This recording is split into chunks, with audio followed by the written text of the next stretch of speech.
Turning now to our other top story tonight, former President Donald Trump is officially the Republican presidential nominee, and his running mate, Ohio Senator JD Vance. All of this providing for a very electric start to the Republican National Convention. Our political reporter Paris Schutz is in Milwaukee right now. Paris, what's the energy like there tonight? Scott, Sylvia, it's quieted down just a bit. That's because the convention is on recess right now after all the activity of earlier this afternoon. Things will start back up around 5:30. The theme of this evening is Make America Wealthy Again. One of the keynote speakers will be South Carolina Senator Tim Scott, who is thought to be on Trump's short list for vice president and running mate, but we know that he did not get that. Instead, it went to Ohio Senator JD Vance, as you mentioned, the 39-year-old freshman who grew up in Appalachia, whose life story has been a big part so far of the convention today and part of the selling points as Trump selected him formally after keeping this decision under wraps for many, many weeks. Now, Vance would have been thought of as completely unlikely to be on a ticket like this several years ago because he was very critical of Trump back in 2016. In his book Hillbilly Elegy, he was very critical of the Republican Party and the way it appealed to working class Rust Belt voters. But a complete 180. His nomination drew very, very positive reaction, at least from the Illinois delegation. When he was formally nominated here, as he watched with his wife Usha on the floor, there was a unanimous yay. There were no nay votes. So I spoke earlier with downstate Illinois Congressperson Mike Bost, and I asked him about sort of JD Vance's transformation from being a critic to someone who's completely on board with the Trump agenda. Here's some of that exchange.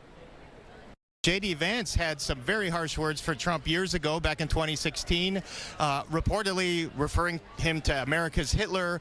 In his book, he was critical of the Republican Party and their attempts to appeal to working class Rust Belt folks. Do you believe that, what do you think accounts for the change here? Well, a lot of things account for the change.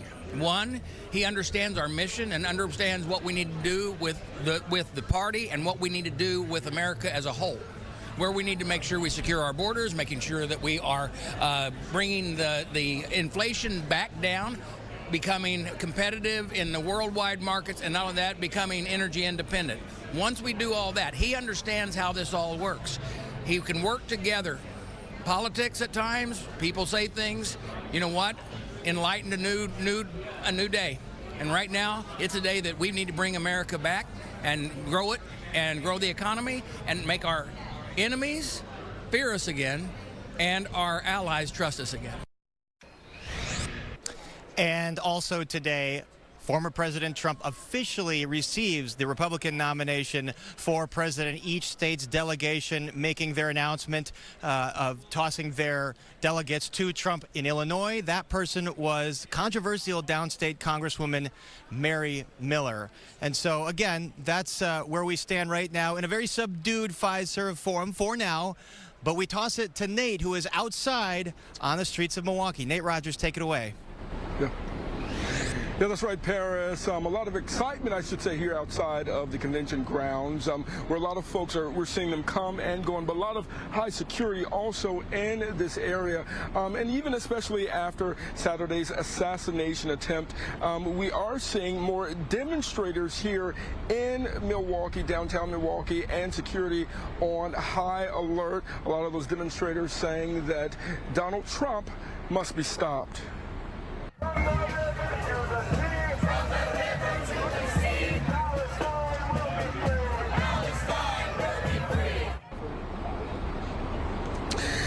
The coalition to march on the RNC, bringing hundreds into downtown Milwaukee Monday afternoon. The group demonstrating from Red Arrow Park to Fiserv Forum. Issues people spoke about included Palestine, various Green Party initiatives, also defending LGBTQ, women, and immigrant rights as well were discussed. Now, participants came from all over the country with signs and passionate messages. The group filed a lawsuit, we learned some time ago, wanting to designate their own protest route before coming to an agreement with the city. Here's more from a few people that we spoke to. I want to hear that they're doing policies for sustainable energy, to block the use of fossil fuels, and to address the largest human migration in human history and the extinction of both plants and animals that are destroying life on Earth. What do you want to hear from President Trump on Thursday? President Trump, I hope, will say, and I'm sure he will say, bring unity to this country. This country needs unity. This country needs to go back to the morals, to go back to what this country was started on, which is this country is a melting pot. This country is made of people who came into this country legally, who all came in and made America what America is. And we've got to talk about security. For 18 months, Milwaukee leaders have been coordinating with local and federal law enforcement on security measures. Thousands of officers are scattered on foot, boats, and bikes from various jurisdictions here downtown. The RNC is deemed a national special security event, which is the highest level designation, as some 50,000 people are expected to attend this week's event. Now, what you're looking at now, one of the gates to the secured area. Again, we're seeing a lot of folks come and go, and I tell you, the checks here have been thorough with various agents standing by. And we did put a call into Milwaukee to police to see if there were any arrests from demonstrations today. They told us so far everything has remained peaceful. Of course, we'll keep our eye on it and keep you posted on air and online. Downtown Milwaukee, Nate Rogers, Fox 32 Chicago.